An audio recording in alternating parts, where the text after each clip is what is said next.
નમસ્કાર વિદ્યાર્થી મિત્રો, આજે આપણે પ્રકરણ નંબર 13 પૃષ્ઠફળ અને ઘનફળના સ્વાધ્યાય 13.2 ના પ્રશ્ન નંબર 2 થી આગળ વધીએ. ધાતુના પતરામાંથી 1 મીટર ઊંચાઈને 140 સેમી પાયાના વ્યાસવાળી બંધ નળાકાર ટાંકી બનાવવી છે, તો કેટલા ચોરસ મીટર પતરાની જરૂર પડશે?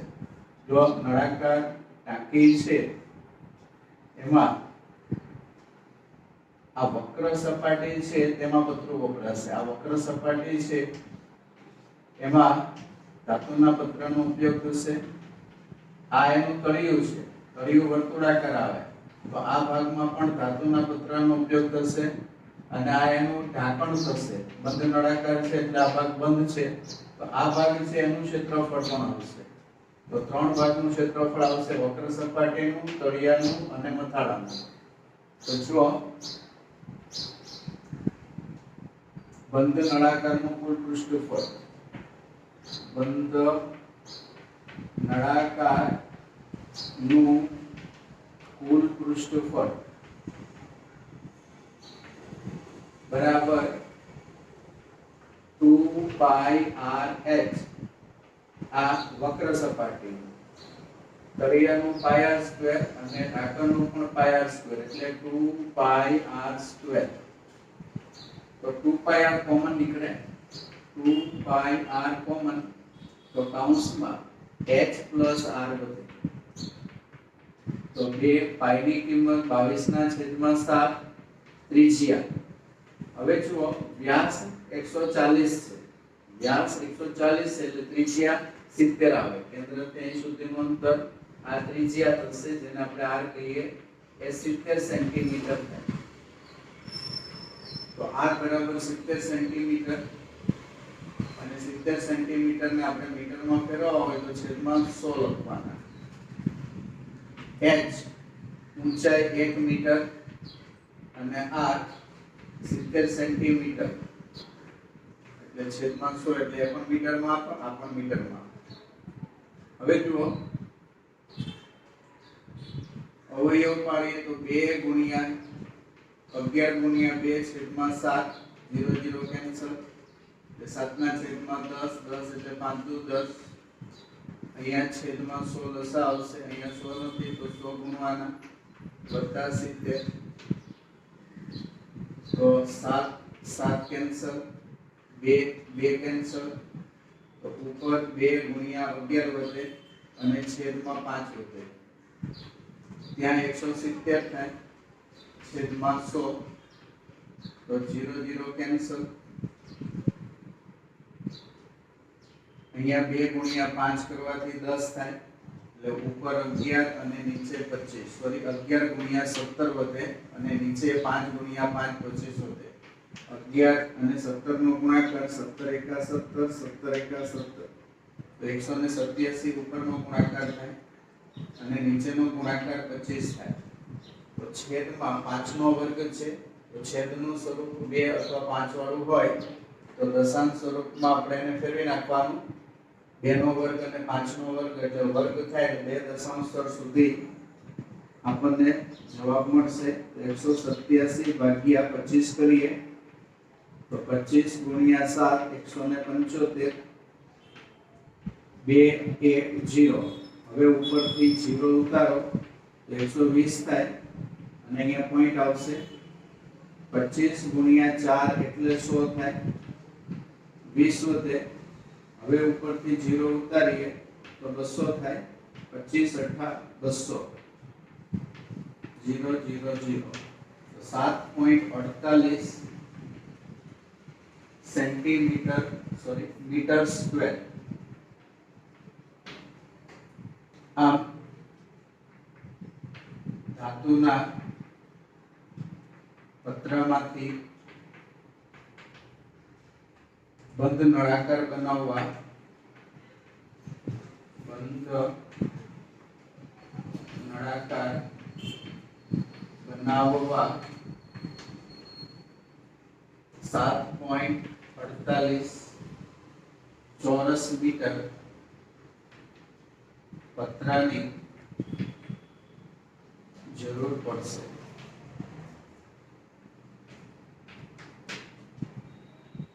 ત્યાર પછી ત્રીજો પ્રશ્ન, ધાતુની એક પાઇપ છે 77 સેન્ટીમીટર લાંબી છે, તેના આડછેદનો અંદરનો વ્યાસ 4 સેમી અને બહારનો વ્યાસ 4.4 સેમી છે. તો અંદરની વક્ર સપાટીનું ક્ષેત્રફળ શોધો, બહારની વક્ર સપાટીનું શોધો અને કુલ પૃષ્ઠફળ શોધો. હવે અહીંયા જે પાઇપ છે એ પોલી પાઇપ છે પણ જાડી પાઇપ છે. એટલે જો આને આકૃતિમાં દર્શાવીએ તો આ પ્રકારની થશે. આ પાઇપ થશે.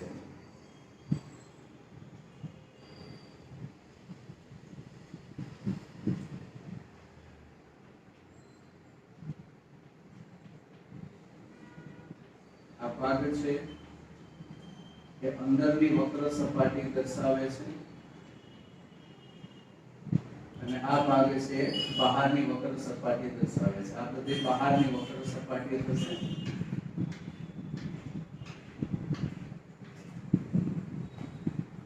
તો આ ત્રિજ્યા છે અંદરની ત્રિજ્યા થશે. વ્યાસ આપેલો છે 4 સેન્ટીમીટર એટલે ત્રિજ્યા એની 2 સેન્ટીમીટર થશે. આ ત્રિજ્યા આપણે લઈએ તો એની બહારની ત્રિજ્યા થશે.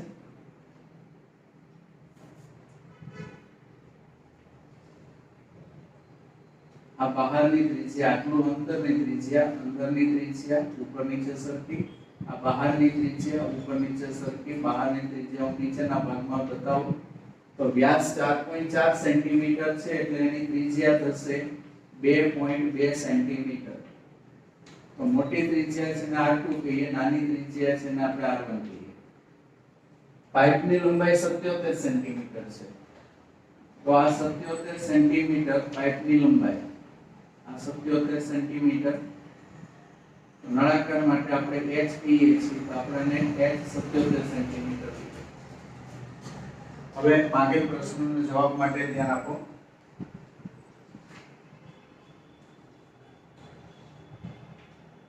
તો પહેલો પ્રશ્ન, નળાકારની અંદરની વક્ર સપાટીનું ક્ષેત્રફળ. ધાતુની પાઇપની અંદરની વક્ર સપાટીનું ક્ષેત્રફળ. તો વક્ર સપાટી માત્ર લેવી હોય તો સૂત્ર એનું છે 2πrh, ખાલી વક્ર સપાટી. હવે અંદર માટેની જે ત્રિજ્યા છે એ r1 છે એટલે આપણે અહીંયા ત્રિજ્યા r1 લેશું. તો 2 ગુણ્યા પાઈની કિંમત 22/7 r1 અંદરની ત્રિજ્યા 2 સેન્ટીમીટર અને h તો 77. તો 11 ગુણ્યા 7 એટલે 77 થાય. તો 2 ગુણ્યા 2 4, 22 ગુણ્યા 4 એટલે 88. 88 ગુણ્યા 11 કરીએ તો 88 એકા 88, 88 એકા 88, 8 6 1 9 968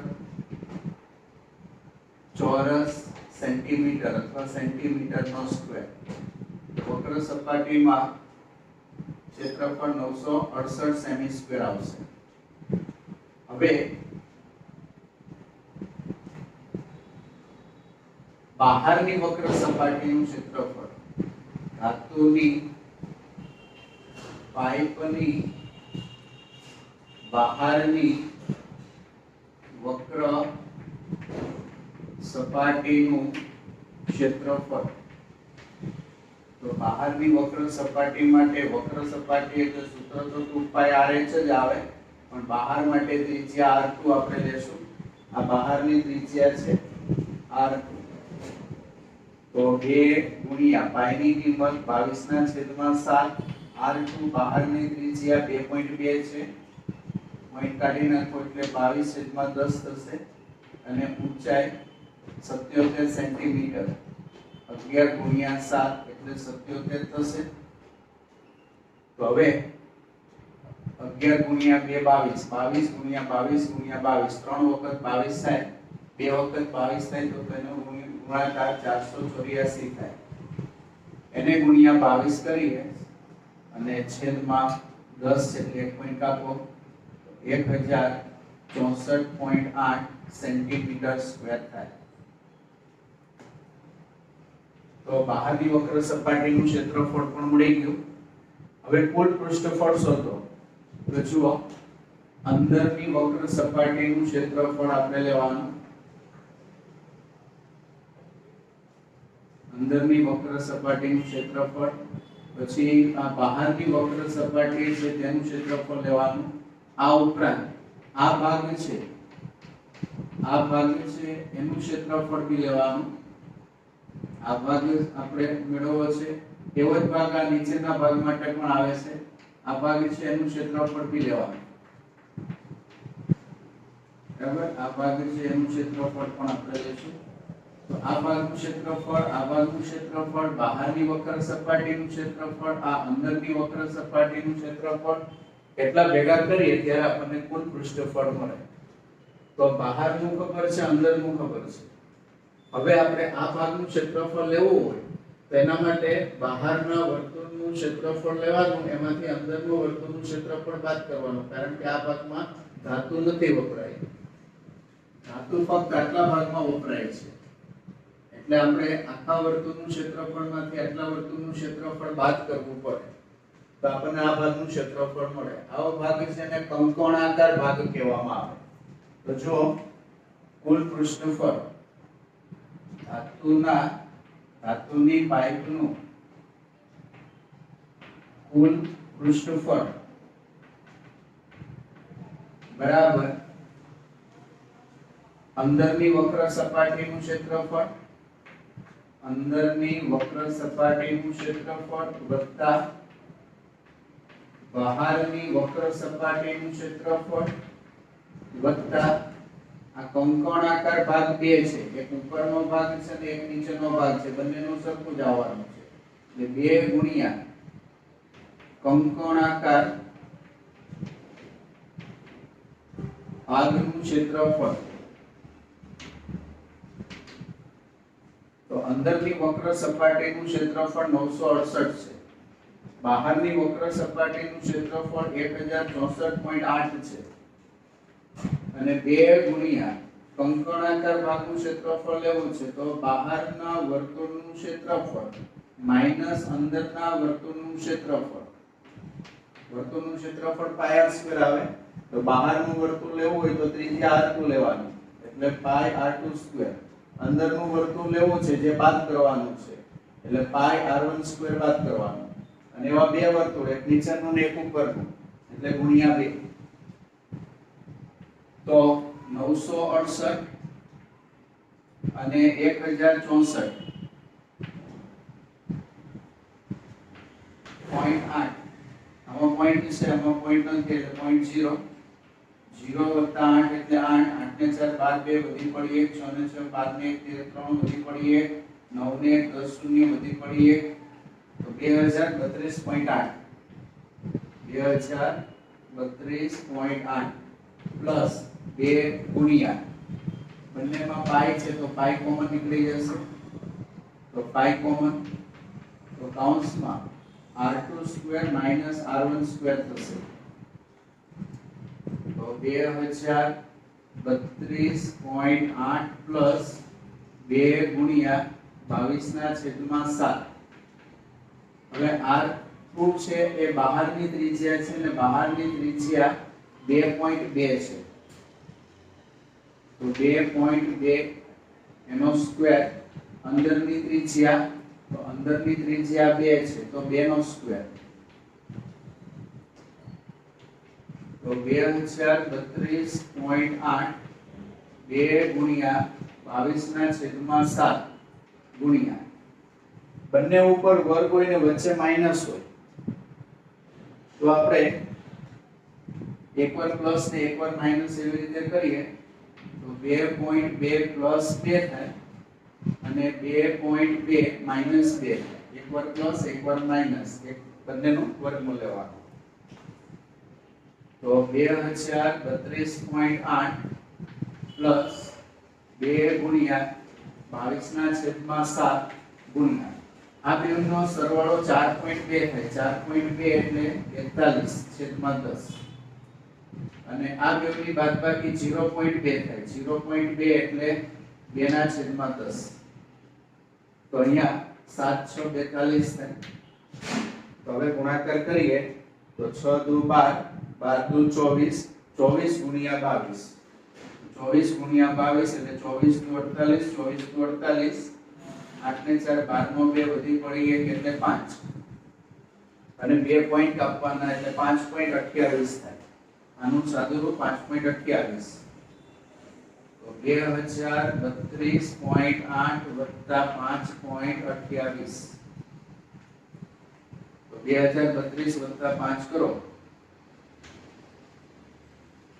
2032.8 અને 5.28 આમાં પોઈન્ટ પછી 8 છે એની પાછળ હજુ એક 0 લખીએ તો પોઈન્ટ પછી 2 અંક થઈ જશે તો 8 ને 2 10 નું શૂન્ય વધી પડી 1 5 ને 3 8 3 0 2 તો 2038.08 થાય 2038.08 સેન્ટીમીટર સ્ક્વેર આ એનું કુલ પૃષ્ઠફળ થશે તો આવી રીતે એની ત્રણેય સપાટીના પૃષ્ઠફળ આ રીતે મળી જશે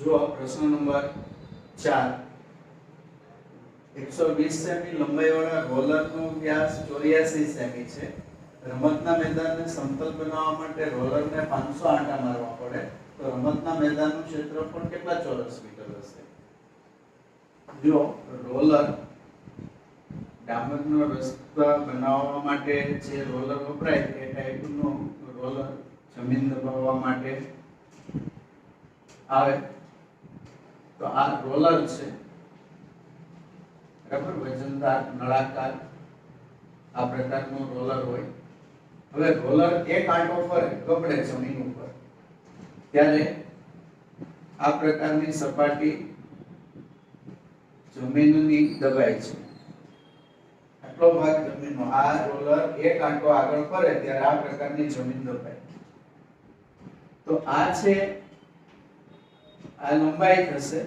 અને આ પહોળાઈ થશે લંબચોરસ માટે પણ આ રોલર છે રોલર માટે આ છે ઊંચાઈ તો રોલરની ઊંચાઈ એટલે કે રોલરની જે આડી લંબાઈ છે એ 120 સેન્ટીમીટર છે આ 120 સેન્ટીમીટર છે હવે આ રાઉન્ડ જે છે એ લંબાઈ આ લંબાઈ બંને સરખે થશે તો આ જે રાઉન્ડ છે એ પરિઘ કહેવાય તો એ પરિઘ આપણને ત્રિજ્યા ઉપરથી મળે આ એની ત્રિજ્યા છે આ ત્રિજ્યા છે એટલે અહીંથી અહીં સુધીની લંબાઈ એની 2πr થાય 2πr અને આ લંબાઈ છે ને આપણે h કહીએ તો 2πr ગુણ્યા h એટલે 2πrh થાય આ ભાગ છે એનું ક્ષેત્રફળ 2πrh થાય તો એનો મતલબ એવો થયો સમતલ જમીનની જે લંબચોરસ ભાગ દબાય છે એ નળાકાર રોલરના વક્ર સપાટીના ક્ષેત્રફળ જેટલું હોય એટલે રોલરની વક્ર સપાટીનું ક્ષેત્રફળ જેટલું આવે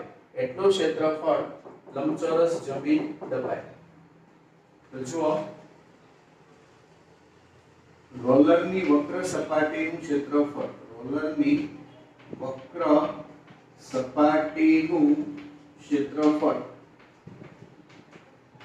રોલરની વક્ર સપાટીનું ક્ષેત્રફળ 2πrh 2πr લંબાઈ અને h પહોળાઈ લંબાઈ ગુણ્યા પહોળાઈ એટલે ક્ષેત્રફળ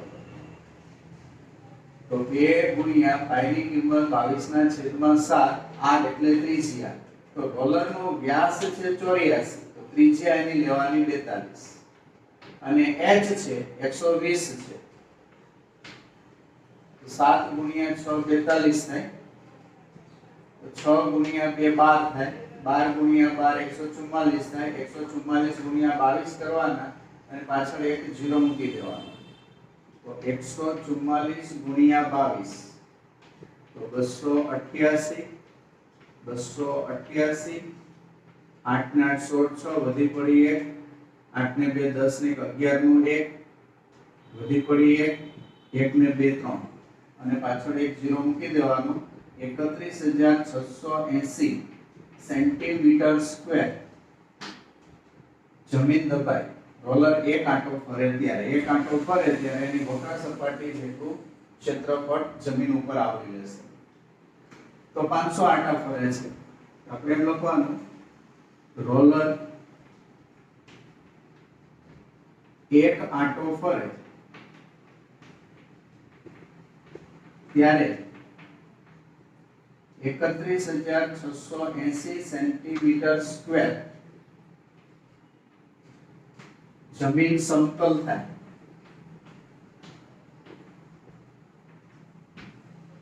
માટે રોલર 500 આંટા ફરે ત્યારે કેટલા સેન્ટીમીટર સ્ક્વેર જમીન સમતલ થાય?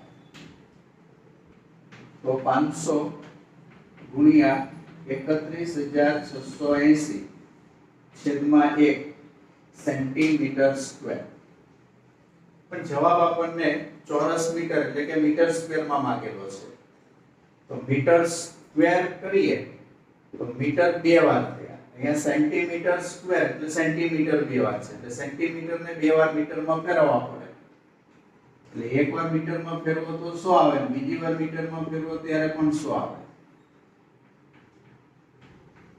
31,680 ગુણ્યા 500 અને નીચે 100 ગુણ્યા 100 બે વાર લખવાનું.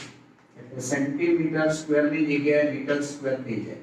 સેન્ટીમીટર સ્ક્વેર એટલે સેન્ટીમીટર ગુણ્યા સેન્ટીમીટર અને મીટર સ્ક્વેર એટલે મીટર ગુણ્યા મીટર. આમાં બે વાર સેન્ટીમીટર છે તો બે વાર એને મીટરમાં ફેરવવા પડે. તો એકવાર 100 લખો તો એકવાર મીટરમાં, બીજી વાર 100 લખો તો બીજી વાર મીટરમાં. અને મસ્ત આપણે એકમ માટે લખેલું છે કે 1 મીટર સ્ક્વેર બરાબર 10,000 સેન્ટીમીટર સ્ક્વેર. તો સેન્ટીમીટર સ્ક્વેર માંથી મીટર સ્ક્વેર કરવા હોય તો નીચે 10,000 ભાગવા પડે. તો 100 ગુણ્યા 100 10,000 થાય. તો જુઓ 1 2 અને 3 0, 1 2 અને 3 0 કેન્સલ.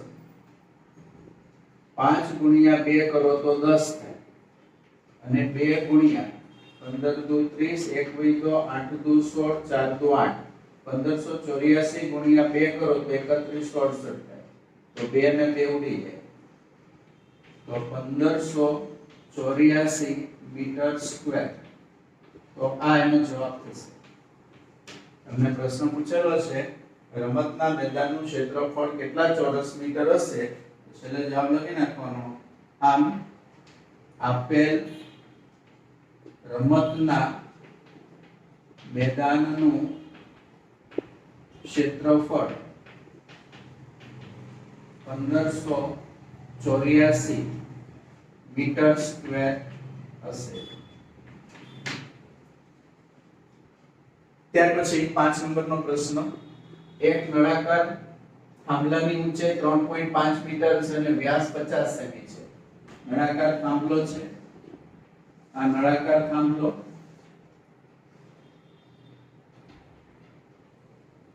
3.5 મીટર એની ઊંચાઈ છે. આ 3.5 મીટર ઊંચાઈ છે.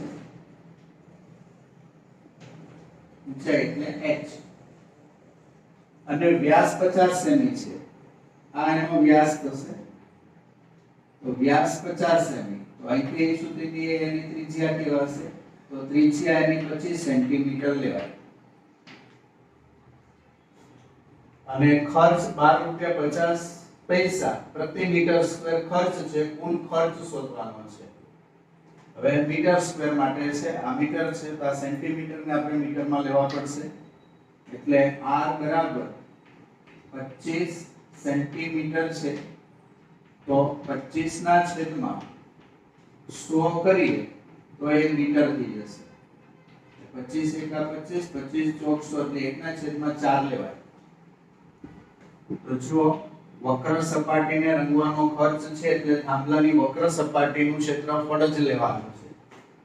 તો થાંભલાની વક્ર સપાટીનું ક્ષેત્રફળ બરાબર 2 પાઈ rh. થાંભલાની વક્ર સપાટીનું ક્ષેત્રફળ 2 પાઈ rh. તો 2 ગુણ્યા પાઈ ની કિંમત 22/7. r એટલે ત્રિજ્યા. તો ત્રિજ્યાની 1/4. h એટલે ઊંચાઈ. ઊંચાઈ 3.5 પોઈન્ટ કાઢી નાખો તો 35/10. અહીંયા અવયવ પાડીએ 7 ગુણ્યા 5 તો 7 7 ઉડી જશે, 2 ગુણ્યા 5 10 10 ઉડી જશે, 11 દુ 22 અને 2 દુ 4, 11 ના છેદમાં 2 એટલે 5.5 મીટર સ્ક્વેર થાય વક્ર સપાટીનું ક્ષેત્રફળ. હવે રંગકામનો ખર્ચ આપેલો છે પ્રતિ મીટર સ્ક્વેર ના 12 રૂપિયા 50 પૈસા, એટલે 1 મીટર સ્ક્વેર ના 12 રૂપિયા 50 પૈસા, તો 5.5 મીટર સ્ક્વેર ના કેટલા? 1 મીટર સ્ક્વેર રંગકામનો ખર્ચ